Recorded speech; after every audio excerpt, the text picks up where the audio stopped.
cuáles han sido las experiencias de las encuestas, no solamente del Nuevo Día, de otros medios, con relación a los resultados de las elecciones. ¿Qué piensa el país o cómo va a votar el país? Finalmente hemos visto que el Nuevo Día ponía a Jorge Santini ganando en San Juan y sabemos que Carmen Yulín Cruz se impuso por unos 6,000 y pico de votos.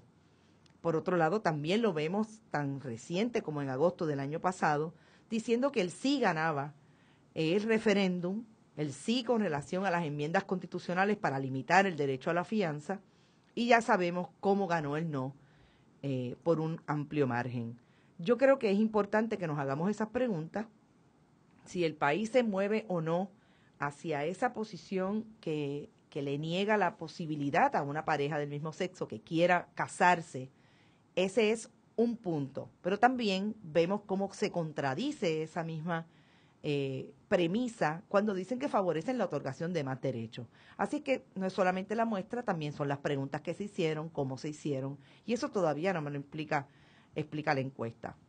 Por otro lado, yo creo que es importante que cuestionemos los titulares.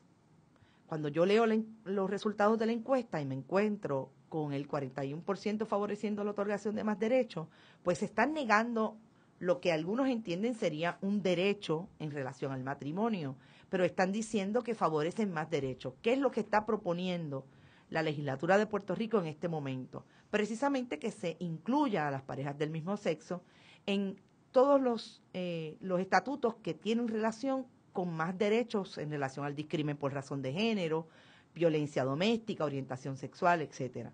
Así es que hay que leer las contradicciones también de la encuesta. Hay muchos que se han expresado a través de las redes sociales. Voy a hacer un comentario que hizo un compañero, Miguel Rodríguez Casella, sobre la encuesta del Nuevo Día, porque también hay un planteamiento en esa encuesta que las personas de más de 65 años que fueron encuestadas sí tuvieron reparos con el tema del matrimonio y el tema de la otorgación de derechos. Y dice Miguel Rodríguez Casella, la encuesta del Nuevo Día hoy deja ver el conflicto intergeneracional en todo su esplendor. A raíz de esta encuesta, Puerto Rico es un país de viejos conservadores y reaccionarios. Se es viejo aquí desde los 45 años. Hace tiempo que me vale mi generación de atorrantes. Los que me siguen, los boomers, no solo se chuparon los recursos, sino que se han constituido como un obstáculo para el desarrollo social. Ahora medito si vale la pena defenderle el retiro a esa pantilla de reaccionarios. Eso es parte del comentario de Miguel Rodríguez Casellas y me encanta que Edmundo Garza, que es nuestro invitado hoy, se ría porque él sabe que venimos a hablar de retiro y yo quería precisamente crear ese puente. Me parece genial que esté planteando Miguel lo que son las aproximaciones a los análisis en Puerto Rico sobre unos temas y otros. Pasamos del tema de derechos sexuales y derechos humanos relacionados con una comunidad amplia por sí misma para meternos en el tema de retiro. Y Miguel lo hace genialmente porque, en efecto, los más de 65 años, los de más de 65 años son los que hoy quizás estén protestando por las reformas al sistema de retiro. Así es que hay analogías que hay que mirar, hay cuestionamientos que hay que seguir haciéndose, y eso es lo que queremos hacer aquí y proponer en Pesquisa Boricua. Y ahora sí que me voy al tema que nos ocupa. Yo le dije claramente a Edmundo Garza que yo siempre hago un comentario al principio y que no necesariamente iba a estar apegado a lo que íbamos a discutir con él, pero te doy la bienvenida, Edmundo, a Bonitas Radio. Muchas gracias, Carmen Enid. Bueno, tengo que hablar del sistema de retiro y tengo que dar realmente un preámbulo a la discusión. Y es que la semana pasada surgió en las redes sociales el tema no solamente por estar, obviamente, la discusión del proyecto, sino porque en Pesquisa Boricua, o por lo menos en Bonitas Radio, hicimos algunos comentarios relacionados al día en que ocurrió el jueves pasado, que fue cuando se discutió en sesión y se aprobó el proyecto. Yo quería traer la información de una persona que pudiera hablarnos desde la especificidad y el asunto más técnico de lo que es el sistema de retiro y cómo se ha conformado, porque creo que había muchas dudas, o hay muchas dudas, sobre lo que ocurre con esa reforma, o por lo menos lo que ocurre, si era necesario, si no era necesario. Y yo voy a partir del comentario del profesor Negrón Portillo de la Universidad de Puerto Rico. Decía Negrón Portillo que una de las preocupaciones más grandes en cuanto a esta reforma era precisamente que ninguno de los personajes que estaban siendo protagonistas de la misma querían ceder nada. A mí me parece que eso es fundamental para iniciar la discusión. ¿Tú has sido subadministrador del sistema de retiro de Puerto Rico, allá para los años 90. Estuviste allí 6 o 7 años. Vamos a empezar con ese elemento que es puramente, más que técnico, es emocional. Estamos hablando de la gente. ¿Tú crees que es cierto algo de eso, de que nadie quiere ceder un pisco de lo suyo para que el sistema tenga futuro? Bueno, definitivamente hay mucho de eso. Y quizá quienes están más opuestos han sido los que menos han cedido en los últimos años. Pero, y cuando digo los últimos años, estamos hablando de la reforma principal que se hizo en el sistema de retiro en el año 90, en 1990, con la ley número 1. Esa ley prácticamente vino a traer al sistema de retiro a sus orígenes. Cuando se estableció el sistema de retiro en el 1951 con la ley 447, se estableció ese sistema de retiro a imagen de los sistemas de retiro y su funcionamiento en los demás estados. Y vamos a decir, bastante similitud con lo que hay en corporaciones, donde un empleado trabajaría un número de años y por cada año de servicio que iba a trabajar se le iba a otorgar el equivalente a 1,5% de su salario, según se determinara por el promedio de los últimos 5 años.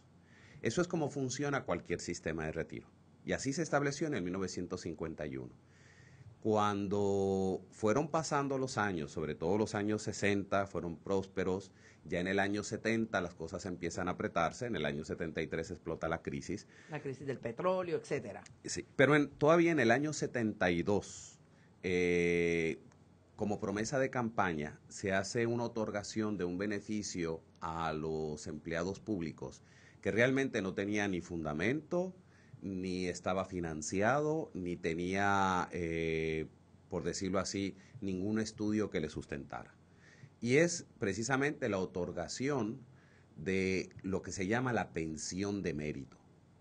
Sencillamente, una persona bajo la ley original del sistema de retiro que trabajara, digamos, 30 años, que es el punto de referencia, se iba a llevar el 45% de su salario al terminar esos 30 años de servicio.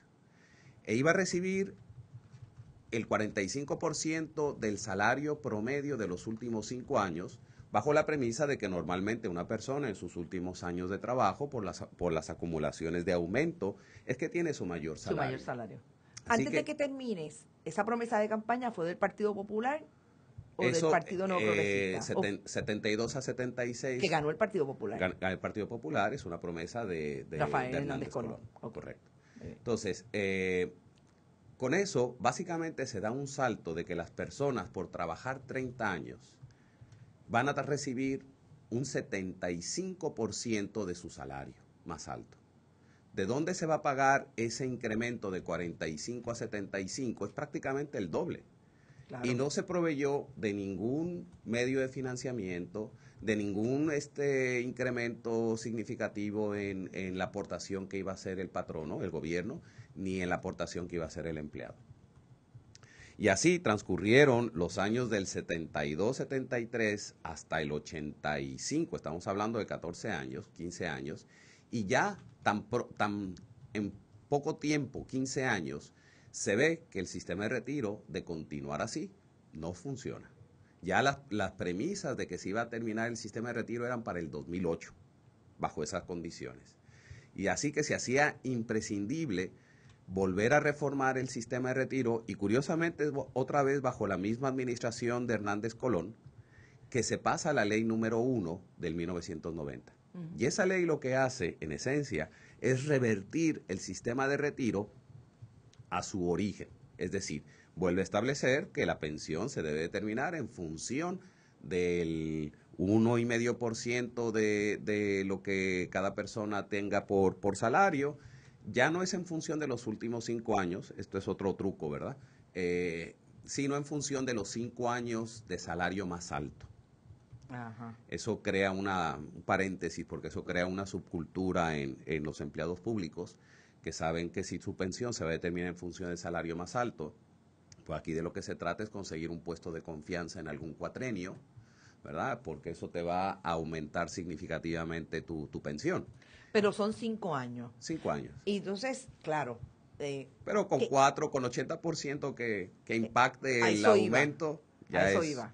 O sea, que tú, como dices, crea una subcultura, entonces es más terrible porque te crea una subcultura tanto hacia adentro como hacia afuera. Sí. O sea, te crea en la agencia, Sí. pero hacia afuera vas a estar postulando que tu partido político, el que te llevó al puesto de confianza que te va a dar más chavito, gane las elecciones. Claro. Por eso es que también tú vas a ver que en la mayor parte de las campañas políticas, quienes realmente van en caravanas y en todo lo demás, hay un alto porcentaje de empleados públicos. Porque en la medida en que tú demuestres tu dedicación, lealtad, tu compromiso, etcétera, en esas campañas es que a ti te van a compensar o corresponder con un aumento, con un puesto de confianza. Me dicen que nos tenemos que ir a una pausa. Sé que nos quedamos en el 1990, revertirlo a lo que fue su origen. Se crea una subcultura con ese asunto de los 5 años en algún momento de tu periodo en el puesto público. Vámonos a una pausa y cuando regresemos nos quedamos ahí. Seguimos con el sistema de retiro. Esto es Pesquisa Boricua. Debates, deliberaciones y el escenario político nacional e internacional lo analizo yo, el licenciado José Ariel Nazario, todos los miércoles a las 5 de la tarde en La Previa. La información precisa y confiable solo la encuentras en Bonita Radio, en línea con tu mundo.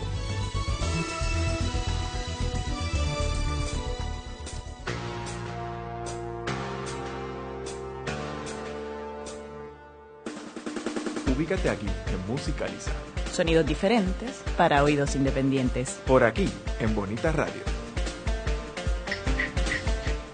Sinestesia, un espacio dedicado al cine, moderado por Shemi González, Eyeri Cruz y un grupo de colaboradores entusiastas del séptimo arte.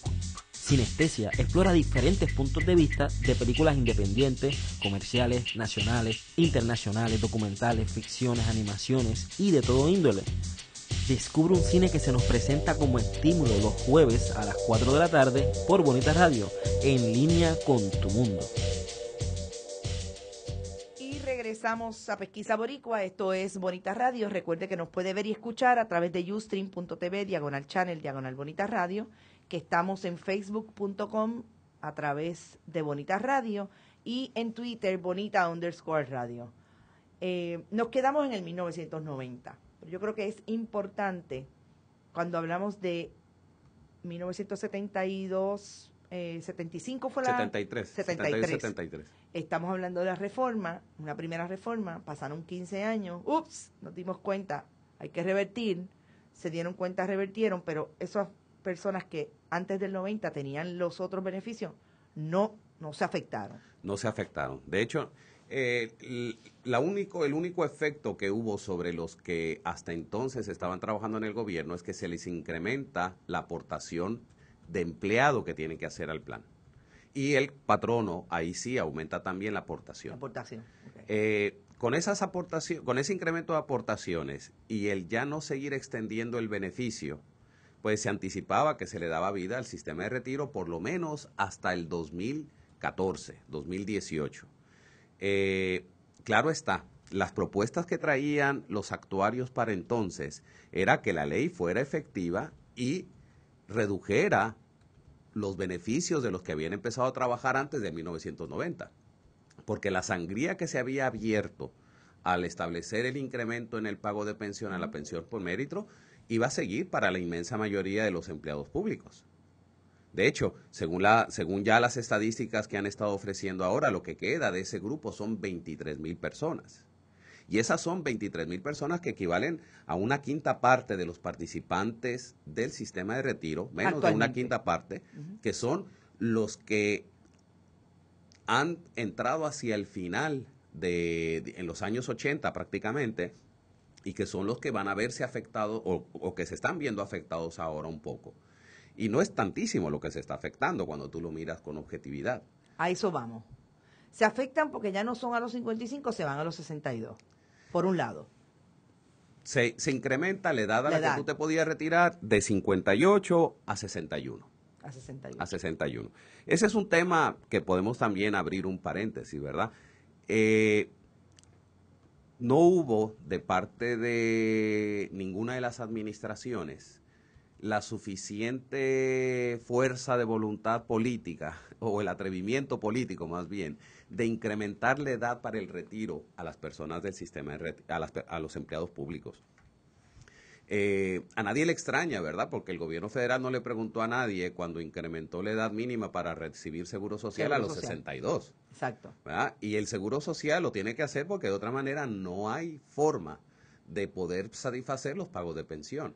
Cuando se creó el seguro social en el año 34, la edad que se había puesto ya para recibir seguro social eran los 62, porque la expectativa de vida eran 59. Y dijeron, si eso es ahora, en el 60 tiene que ser 70 o 75. El gobierno de Puerto Rico puso 58, más o menos a esa edad, 55, 58, precisamente para darle por lo menos un tiempo de retiro a la gente, porque era bien típico para esa época que la gente llegara a los 60 y entregara el equipo, o iba a empezar a recibir el seguro social y no lo llegaba a cobrar. Claro.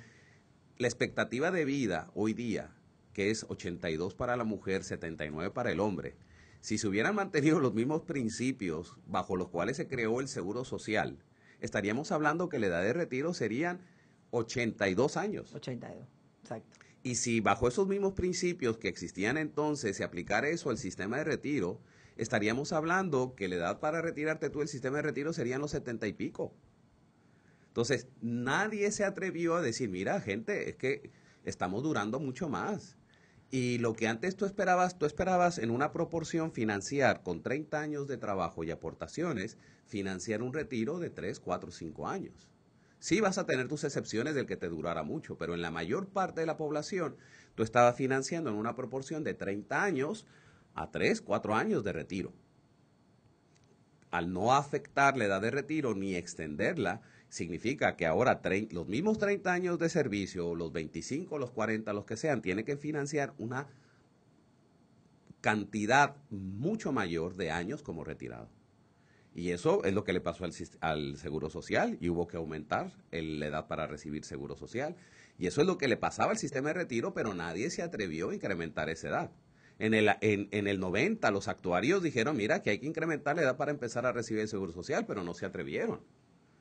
Y no se atrevieron, aunque la gente hablaba de que ahora se tenían que retirar a los 40 años, pero no era porque te tuvieras que retirar a los 40 años, era sencillamente que para que la gente empatara una pensión similar a la que tenían bajo la ley 447, pues para que si trabajabas 40 años te ibas a llevar el 65, ¿verdad? 40 por 1.5 de año por cada año de servicio, y te ibas a llevar 65, que 65 era la pensión que una persona se llevaba si al retirarse no tenía los 58 años, Exacto. Si tenía 55. Así que la gente empezó a hablar de que no, que ahora había que trabajar 40 años, pero era trabajar 40 años para tener el equivalente a un beneficio de 65% de tu pensión. Eso tampoco tú lo ves en la empresa privada. La mayor parte de los beneficios de la empresa privada es hasta un máximo de 50% de tu compensación. Y tú tienes que empatarlo con lo que tú ahorres. Con el seguro social y con tus ahorros, Exacto. ¿verdad? Así que la situación es esa. O sea, cuando se revisa el sistema de retiro en el 90, no se afectan lo que tenían ya los empleados bajo la 447. De ahí en adelante, sí, los nuevos empleados, ¿verdad?, van a entrar a un sistema donde está en su forma original. 20 años después del 90, y fueron menos, ¿verdad? Ya porque la ley de reforma de retiro, o retiro 2000, viene a prepararse desde el 98, 99, cuando los actuarios vuelven a señalar y nos dicen, esto no va a funcionar, esto va a quebrar. Tenemos que revisar el sistema de retiro. Y ahí fue otra determinación bien drástica, que tampoco afectó a los de la 447, ni afectó a los que habían entrado del 90 al 2000, sino solamente a los que entraran prospectivamente al sistema de retiro, donde ya no iba a haber una pensión. Ya no hay un beneficio definido. Exacto. Ahí, de ahora en adelante, lo que tú ahorres, más la aportación que el patrono hace por ti, se va a ir contabilizando, porque ese dinero que se está acumulando es una contabilidad en papel. No es que esté el dinero ahí disponible. Claro, claro. Bien, porque ese dinero, de hecho, que han aportado los empleados nuevos desde el 2000 para acá, es dinero que se ha estado utilizando completamente para seguir pagando las pensiones de las 447. O sea que aquí se han sacrificado, ¿verdad?, los empleados que entraron al gobierno del 90 al 2000, que iban a recibir menos beneficios que los de las 447, y todavía más sacrificados han sido los empleados que entraron después del 2000, que ya ni siquiera un beneficio de pensión iban a tener. Y volvemos 13 años después, ¿verdad? 2012, 2011, que ya debimos haber empezado a hacer estas reformas, pero obviamente no se iba a atrever la administración pasada a hacer estas reformas ya a mitad de cuatrenio, porque iba a ser un impacto bien negativo, ¿verdad? Ya era suficiente con la ley 7 sí.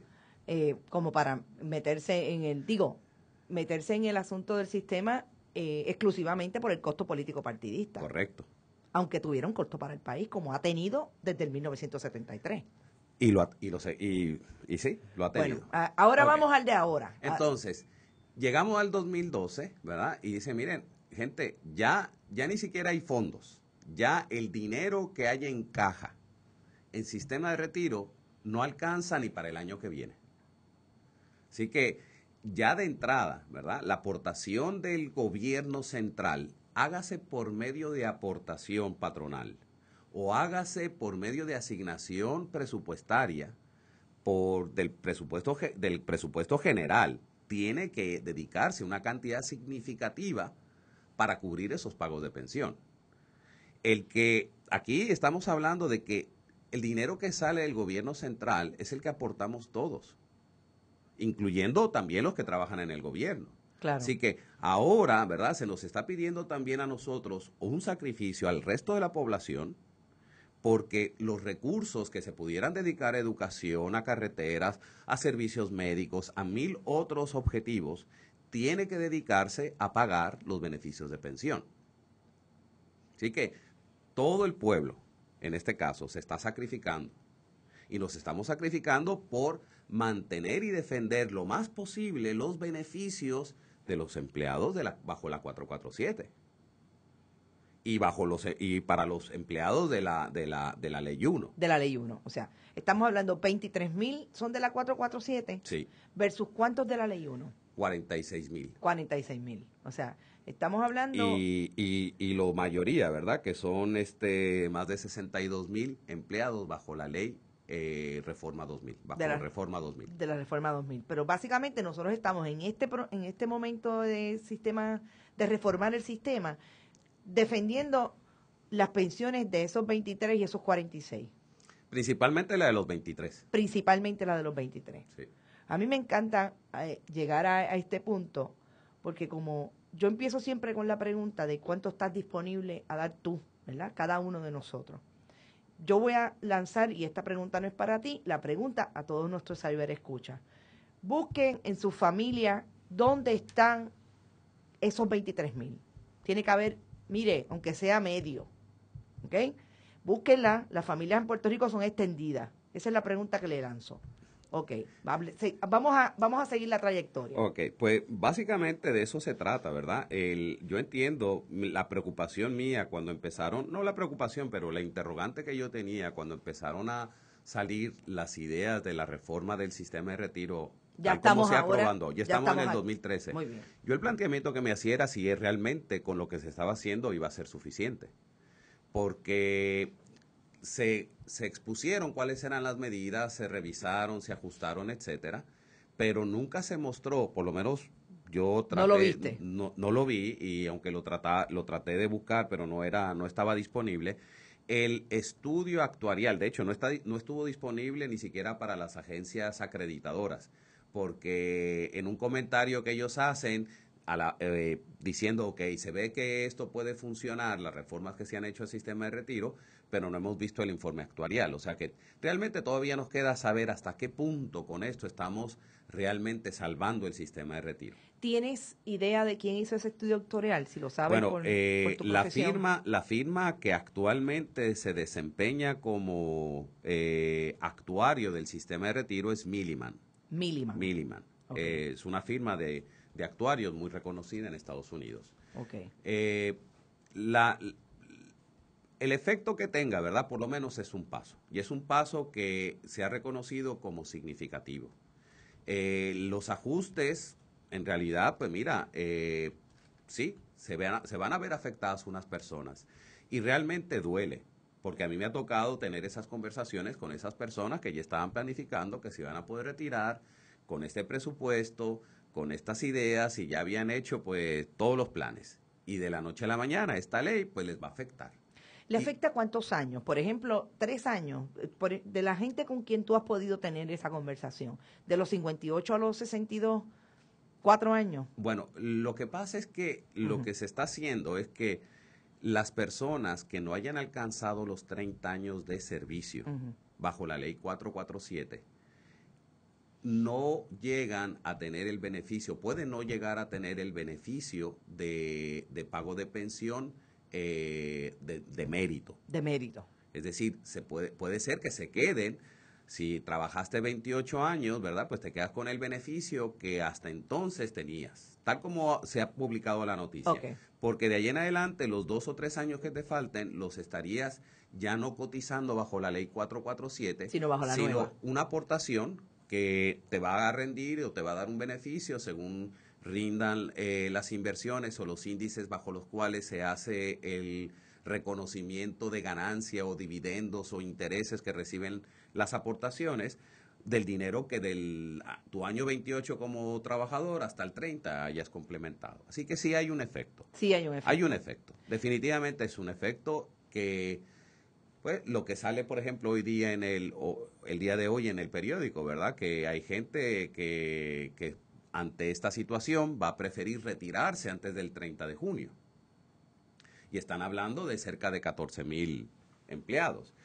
Prácticamente eso es más de la mitad de los empleados que quedan bajo la 447, porque si están hablando de que el potencial máximo de gente que se va a retirar, 23 y 14 es lo que se está mencionando, que es el potencial máximo de los que se vayan a retirar, pues estás hablando que más de la mitad de los empleados que quedan bajo la 447 están considerando su retiro.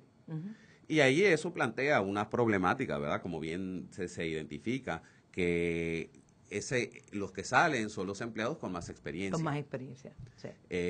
Podemos experimentar una pérdida de secuencia de conocimiento y de experiencia en el servicio público.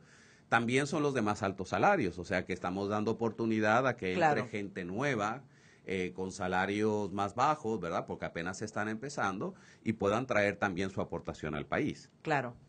Vamos a dejarlo ahí porque me dijo Kimberly que ya nos tenemos que ir a la pausa, pero cuando regresemos vamos a retomar, siempre llegamos al punto de quién está dispuesto a hacer qué.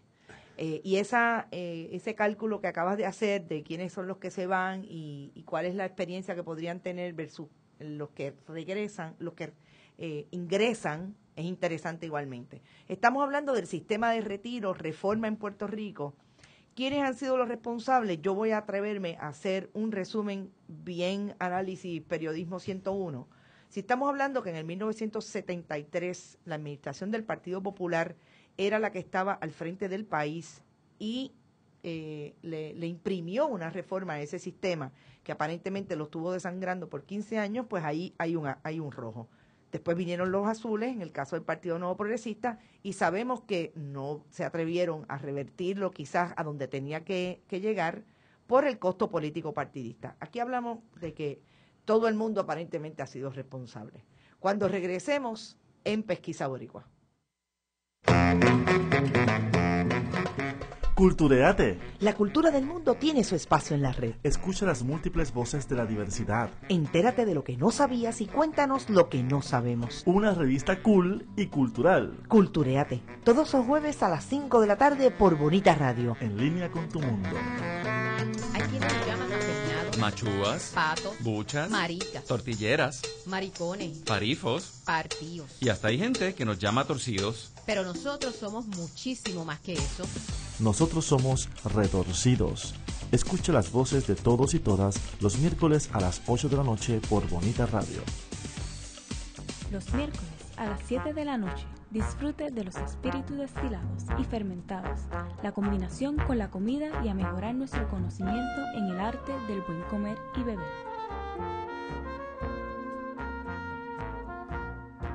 Espíritu en Boca, los miércoles a las 7 de la noche por Bonita Radio. Los protagonistas de las artes de la representación y los medios audiovisuales tienen su espacio en Ecos e Íconos.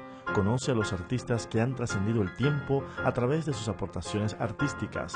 Descubre a los nuevos exponentes de la escena en el teatro, la danza, el cine, la radio, el videoarte, la televisión y la web. Ecos e Íconos, sábados a las 3 de la tarde por Bonita Radio, en línea con tu mundo. Y regresamos a Pesquisa Boricua, esto es Bonita Radio. Yo siempre digo que los programas fuera del aire son a veces mejores que el programa en el aire. Estábamos conversando, Edmundo Garza y yo, precisamente de quiénes han sido responsables o cuál es el análisis que yo hago con relación a la responsabilidad, pero tú hablaste de en donde estamos hoy y de la analogía con el presupuesto familiar. Y yo quiero que se la hagas a nuestros ciberescuchas. Bueno, lo que estábamos comentando, ¿verdad? Y esto es algo bien interesante. La mejor manera de entender el funcionamiento de un país es como el de una familia, donde una familia tiene unos ingresos y tú estás con ese presupuesto familiar, pues te tienes que ajustar a lo que tú puedes utilizar, a lo que puedes gastar. En algún momento de la vida profesional de esa familia o de la vida de trabajo hay más ingresos. Y condición humana, ¿verdad? Te acostumbras rápidamente a ese mayor nivel de ingreso. Claro. ¿Qué pasa? Que si no reconoces cuando las cosas ya no están bien, que no puedes seguirte comportando y actuando como cuando tenías más dinero, el resultado lógico, inevitable, es que te vas a seguir endeudando. Y el país se ha llegado a un nivel de endeudamiento en el que ya no podemos seguir ni siquiera obteniendo dinero prestado para seguir gastando lo que gastábamos. Y no queda más remedio que hacer los ajustes necesarios, lo hemos extendido muchísimo. El nivel de ingreso que tenía Puerto Rico cuando empezó, relativo a cómo estábamos, cuando empezó en los años 60, luego del Manos a la Obra, fue impresionante la diferencia, ¿verdad? El momento de desarrollo. Claro. Nos vimos afectados en los 70, pero estaban también aquí las 936 que nos traían unos empleos, no directamente, no los directos solo, sino los que se creaban alrededor del servicio de esas industrias. Y obviamente estábamos disfrutando de una condición económica buenísima. El crecimiento de Puerto Rico más de 3% anual, la economía. ¿Qué pasa? En el 95, y me atrevo a decir, ¿verdad? Se promueve en esa década el que nos quiten los beneficios, o no se defiende realmente, que nos quiten los beneficios de la 936. Y el nivel de ingreso en Puerto Rico empieza a disminuir dramáticamente. Y sin embargo, seguimos gastando a unos niveles como si nada hubiera pasado. A mí me gusta poner, y me estoy metiendo en camisa de 11 varas, ¿verdad? Tranquilo, que aquí lo hacemos todos los días. Ok, imagínate tú, ponte en el caso de un padre de familia que le acaban de quitar la fuente principal de su ingreso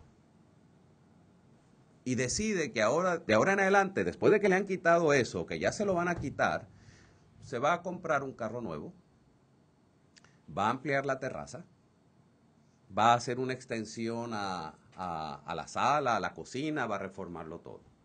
¿Qué tú pensarías de un padre de familia así? Es un irresponsable. Pues nos quitaron las 936 y ahí empezamos a hacer un supertubo, a construirnos un choliseo, claro, a construirnos un centro nuevo de convenciones.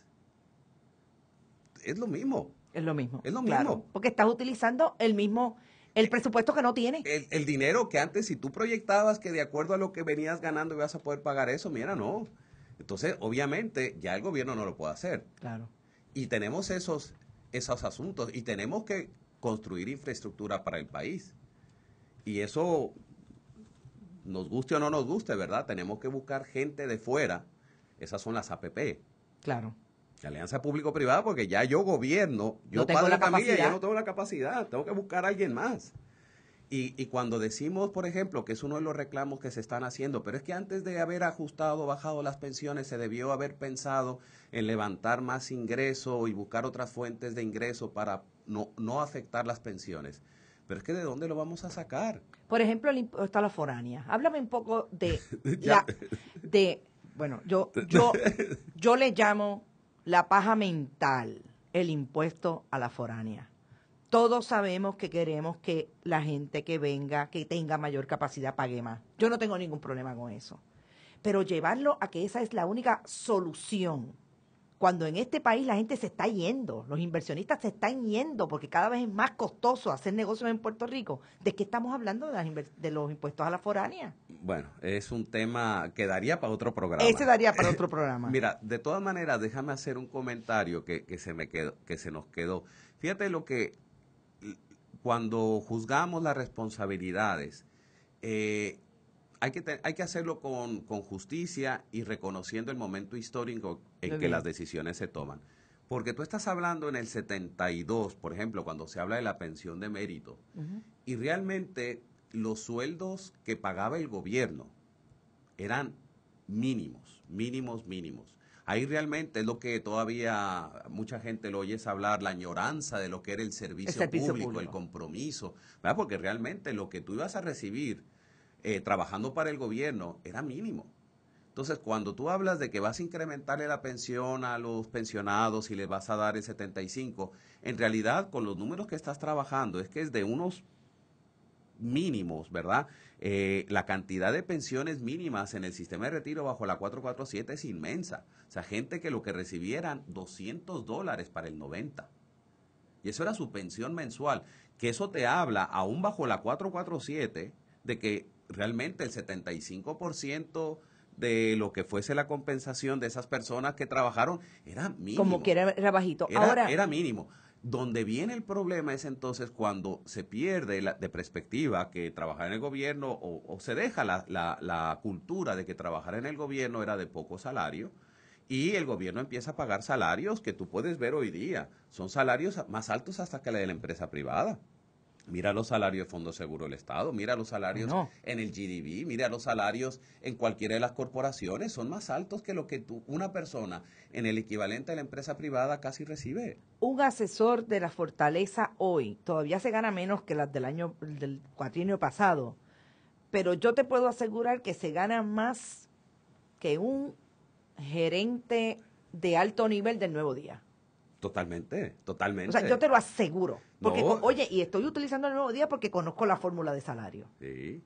Y ponte a comparar lo que reciben los legisladores o lo que reciben otras puestas. O sea, en realidad pensamos, ¿verdad?, que nosotros podíamos seguirle pagando a los empleados como si fueran mejor que incluso la empresa privada. Así que ya no había esa condición de que los salarios fueran bajitos. De hecho, todavía lo puedes ver, el que se ha beneficiado más del sistema de retiro por recibir una pensión más alta en proporción a un salario extremo, bien alto, es un grupo pequeño. Y una de las cosas, por ejemplo, que se hablaba a la hora de revisar el sistema de retiro es, mira, vamos a identificar realmente esa proporción que es un mínimo de las personas que están recibiendo unas pensiones bien altas. A mí me tocó, cuando yo estaba en sistema de retiro, encontrarme con casos de personas que trabajaban en una agencia del gobierno central, ganándose un salario de $2,000 al mes. Y en un cambio de administración terminan, cuando la Telefónica era todavía del gobierno, terminan en un puesto de vicepresidente de Telefónica o de una corporación grande, y el salario es ahora de $160,000 al año. Y obviamente la pensión ya no, que vino trabajando, ya no es a base de 2,000, es a base de más de $10,000. Así que son cosas que cuando se estableció el sistema, obviamente siempre nosotros tratamos de buscar la vuelta, ¿verdad? Y cómo de esta condición yo me beneficio. Y realmente no es que se haya hecho nada ilegal. O sea, son las provisiones que se establecieron para el sistema de retiro y hubo gente que la supo capitalizar para su beneficio. Ahora, también tengo la crítica de algunos sindicatos, por ejemplo, que hablan de que en ese universo de empleados públicos que no debieron quedarse afectados, por ejemplo, te digo el de las enfermeras. ¿Por qué? Porque las enfermeras tienen un trabajo que quema, al igual que el de los policías, ¿verdad? Sí. En otro renglón, pero quema igualmente. Y no es lo mismo tú jubilarte con 30 años de servicio a los 62 años que 30 años de servicio a los 55 o 58 años. ¿Tú crees que debió haber habido quizás ahí mayor negociación con quiénes debieron ser incluidos y quiénes debieron ser excluidos? Bueno, de hecho, o sea, esos son lo que se llaman las ocupaciones de alto riesgo. De alto riesgo. Ahí caen policías, bomberos, y otras profesiones que sí son de alto riesgo, donde la vida útil de la persona en su trabajo es menor. Y definitivamente ahí caen las enfermeras. Hay que ser, sin embargo, ¿verdad?, cuidadoso, porque igual tú dices el policía, pero es que hay policías que trabajan administrativamente. Exacto. Y que van a tener igual del trabajo que cualquier otro hijo de vecino. O sea que, aunque sea policía, no por el hecho de ser policía significa que todos los que están en la policía tienen alto riesgo. Es que ese es precisamente... Igual en los bomberos, igual en las enfermeras. Exacto. Además, si tuviéramos un sistema de gobierno organizado y planificado, ¿por qué no planifican eso a la hora de sentarse a estructurar su plantilla de trabajo? Usted lleva 18 años de enfermera en sala de emergencia, centro médico. Wow. No, yo no digo explotar a los 18 años de servicio, yo estaría explotar a los 5 años. A los 5 años. Pues, ¿por qué no empezamos a planificar eso desde ahí? Tiene 5 años, vamos a revisar. ¿Tiene vida útil en emergencia? No, vamos a subirla a piso. No sé por qué no puede haber la planificación. El problema es que no se planifica. Y tenemos los problemas que tenemos ahora. Y se tienen, fíjate, una de las cosas, se tienen que pasar las leyes, como fue esta, con rapidez. Claro. O sea, porque el proyecto que se pasó hace 2 años, que supuestamente iba a revisar el sistema de retiro. Claro, eso era la reunión de la reunión. Yo le llamo la reunión de la reunión. O sea, tú veías el proyecto y eso era, de verdad que te daba risa. O sea, era claramente una técnica dilatoria del asunto, donde no se habían dedicado los recursos que se debían haber dedicado en ese momento a estudiar con profundidad en detalle. O sea, estás hablando de cerca de 200,000 pensionados. Mira, tú tienes ahí las bases de datos, tú puedes jugar con ello.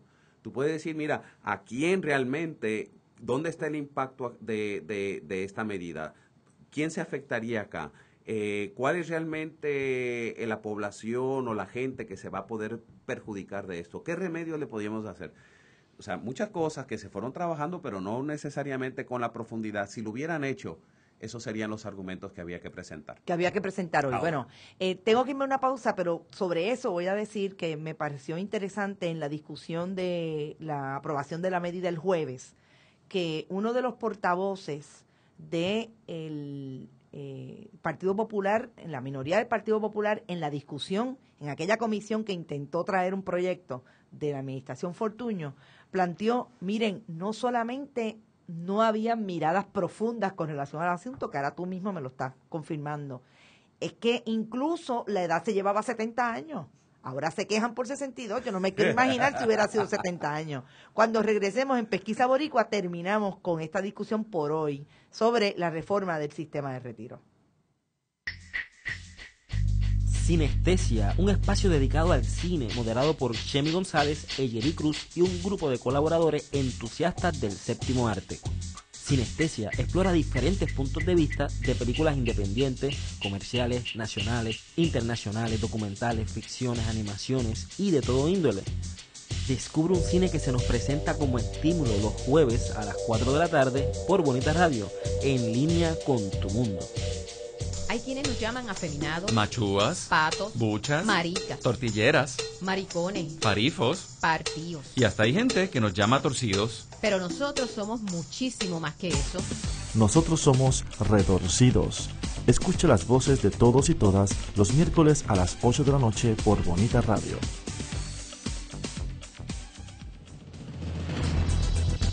Debate, deliberaciones y el escenario político nacional e internacional lo analizo yo, el licenciado José Ariel Nazario, todos los miércoles a las 5 de la tarde en La Previa. La información precisa y confiable solo la encuentras en Bonita Radio, en línea con tu mundo.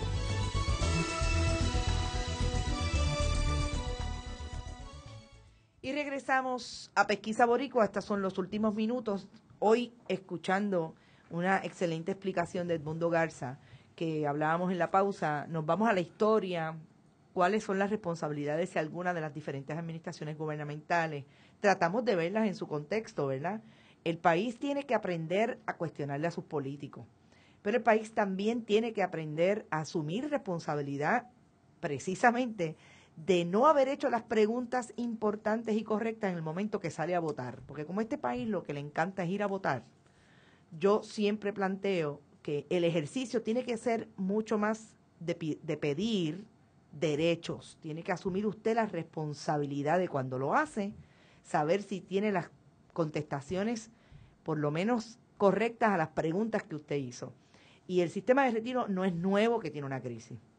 Estamos hablando, como bien dijera Edmundo Garza, que a partir del 90, cuando se inició la reforma, cuando hubo una reforma en el 73, cuando hubo otra reforma en los 90, sabíamos cuál era la crisis y llegaba hasta el 2014.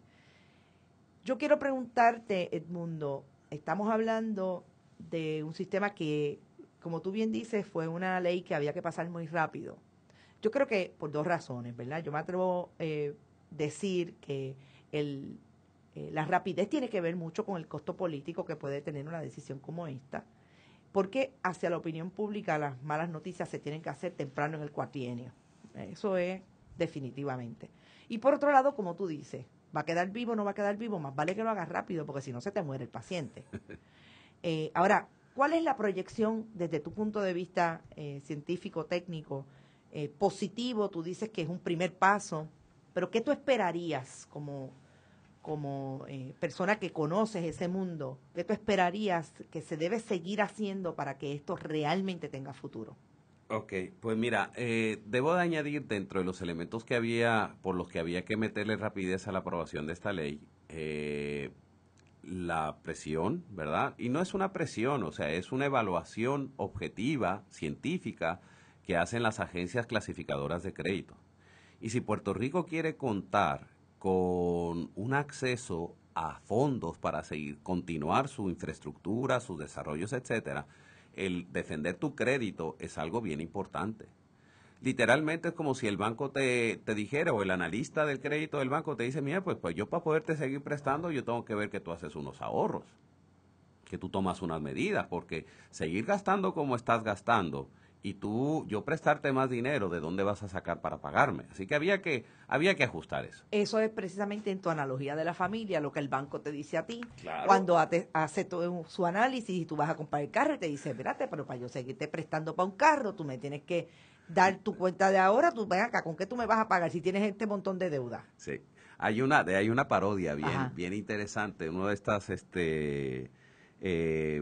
programas cómicos en Estados Unidos, no tengo la referencia aquí, pero precisamente hacen la analogía de una persona que llega a pedir un préstamo al banco. Y los números que trabajan son de miles, ¿verdad? Pero en realidad los números con los que están trabajando son con el presupuesto de Estados Unidos. Y realmente te da risa, ¿verdad? Porque en las promesas de ahorro que está haciendo, y esto pasa en Puerto Rico, pero también en Estados Unidos. Claro. Y las promesas de ahorro que está haciendo el gobierno para poder fomentar programas de ayuda, y que si se recorta en lo militar o si se recorta en beneficencia, todas estas discusiones realmente van en la misma línea. Sí. Es decir, tú como padre de familia tienes que determinar en qué mejor debes utilizar dinero, cómo mejor administrar tu dinero.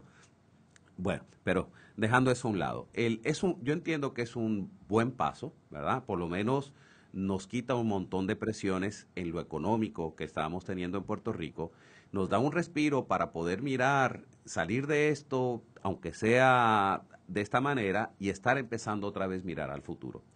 te hacía en la pausa un comentario de que una de las personas más afectadas o un grupo de personas más afectadas van a ser los empleados del sistema de retiro, ¿verdad? Que obviamente les están cambiando todas las reglas del juego y ahora todavía no salen los reglamentos, o sea, porque salió la ley. Una fórmula nueva y todavía no sabemos cómo aplicarla. O sea, porque ya salió la ley. Sí. Bueno, como todo en Puerto Rico. Y cómo se va a aplicar y los detalles, porque hay un mundo detrás de eso y hay excepciones y qué va a pasar con esto, con lo otro, cómo voy a determinar el cálculo, se van a reconocer o no se van a reconocer unos servicios. Hay un montón de cosas técnicas que hay que ir aclarando. La enmienda se hizo a sistemas de retiro de empleados del gobierno. No se ha tocado la judicatura, no se ha tocado maestros. No, con esto yo digo un primer paso porque todavía hay asuntos ahí pendientes. Y maestros es más difícil porque por lo menos los empleados del gobierno de empleados cotizan al Seguro Social y tienen, aunque sea algo de complemento con el Seguro Social. Los empleados de maestros no cotizan al Seguro Social. Exacto. Así que ya hay que trabajar eso y hay que analizarlo con más detalle y ver qué es realmente lo que se tiene que hacer. Otra vez, ya no somos la familia que tenía tantos chavos como antes. Tenemos que mirarnos y reconocernos en una condición donde los recursos en Puerto Rico han disminuido. Y si nosotros queremos volver a levantar el país, tenemos todos, como tú señalas, que poner de nuestra parte y echar el hombro. Exacto. Y todos tenemos que poner ahí. Así que es un primer paso. Una de las entrevistas que le hicieron los compañeros que cubrieron el jueves la famosa sesión donde hubo gritos. Fíjate que no llanto y crujir de dientes. Llanto y crujir de dientes. Que no hubo palo, puño y bofeta como en otras ocasiones, pero sí hubo gritos de parte de las gradas. A mí me pareció genial, porque también el país tiene que verse en esas imágenes, ¿verdad? ¿Qué es lo que hacemos cuando protestamos y cómo protestamos? A mí me llamó la atención la empleada que le dijo a un compañero que ella tenía 7 hijas y que ella se quería retirar ahora, y que ahora le iban a extender 4 años más.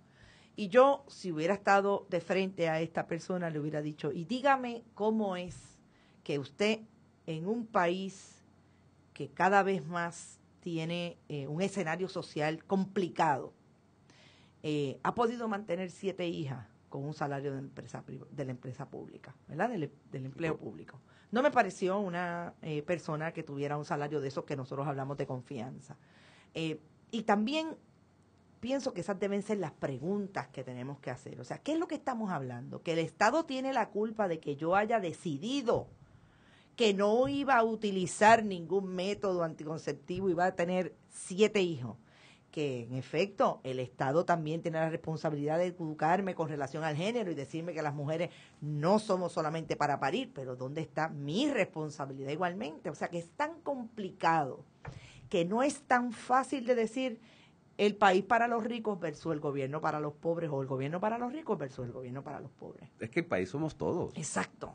Y todos tenemos que poner ahí, y la responsabilidad personal es ineludible. Pero esta complejidad no es otra que el mismo reflejo de la complejidad del ser humano. Definitivo, o sea, que, claro. Ahí claro. nos queda todo. Bueno, que es que yo tengo una clase en la universidad que de un grupo de mis estudiantes están haciendo un reportaje sobre la importancia de la psicología en la vida de los seres humanos. Yo les planteaba que la pregunta tiene que ser a los diferentes grupos que van a entrevistar: ¿el ir al psicólogo es una inversión o es un gasto? Así que es lo mismo.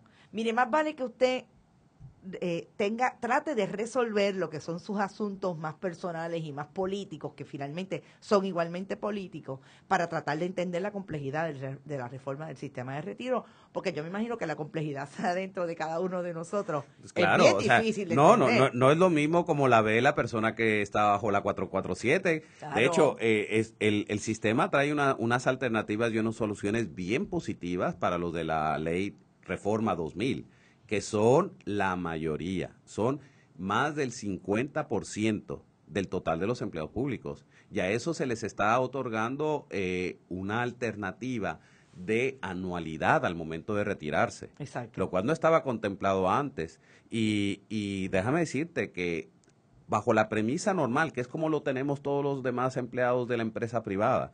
En la medida en que tú, desde temprano en tu vida, empiezas a ahorrar, lo que tú acumulas, aún considerando rendimientos conservadores, beneficios conservadores, tú puedes llegarte a retirar luego de 35, 40 años, que ya hay que dejar el parámetro de los 30 de trabajo que se tenía antes. O sea, Claro. el ser humano dura más, pues tienes que trabajar más. Tienes que trabajar más. Así que, bajo esa premisa, una persona que trabaja 40 años se puede retirar cómodo, sin ningún problema. Sin ningún problema. Así que, en realidad, pues sí, hay unos que van a sufrir. Tenemos que ser compasivos con ellos, ¿verdad? Entender su situación, su frustración, de que se les alargó el remedio, la aplicación del remedio, pero tarde o temprano tenía que llegar. Claro, claro. Bueno, Edmundo, te agradezco muchísimo que hayas estado con nosotros aquí en Bonitas Radio. Edmundo es presidente, como dije, de Consultiva Internacional, una firma que precisamente se dedica a manejar este tipo de temas de planes, de sistemas de retiro, etcétera, con individuos, corporaciones y fundaciones. Nosotros nos vamos a despedir. Pesquisa Boricua continuará el próximo miércoles. Voy a intentar hacerle una entrevista a alguien que es muy opinionado por estas redes, y no voy a decir todavía quién es, pero espérenlo el miércoles porque va a ser una entrevista interesante y va a ser un compañero que va a colaborar con nosotros acá en Bonitas Radio desde bien lejos, que se va a mudar del país. Cuando continúe la programación de hoy, no se vaya porque por ahí vienen los compañeros que hacen música bonita, van a estar un rato con ustedes, y el combo agrandado el combo familiar va a tener que ser el próximo miércoles porque no están con nosotros hoy. Así es que no se vayan, que Bonitas Radio continúa en breve. Somos Bonita Radio. Síguenos en news.tv, diagonal channel, diagonal Bonita Radio, en bonitaradio.net, facebook.com, diagonal Bonita Radio, y en Twitter, bonita-radio.